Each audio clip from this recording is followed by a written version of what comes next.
என்னம்மா செய்கிறீங்க? பூ அடிக்கிறோம். பூ அடிச்சு என்ன பண்ணுவீங்க? அறுத்து மார்க்கெட்டில் போடுவோம். பூ அடிச்சாத்தான் வாங்குவாங்களா?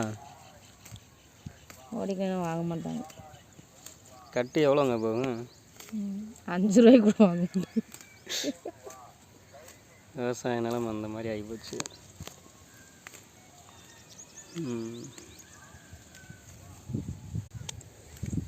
கட்டு எவ்வளோக்கு போகும்? 2 ரூபா.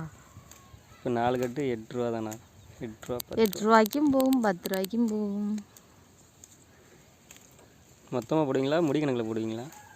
மொத்தமாக போடலாம், முடி கணக்கில் வெளியில் விற்கலாம். எப்படி விற்றாலும் விவசாயிக்கு லாபம் கிடைக்காது. வாங்கி விற்கிறவங்களுக்கு தான் லாபம் கிடைக்கும். ஒரு ஏக்கர் போட்டிருப்பீங்களா? போட்டிருக்கோம்.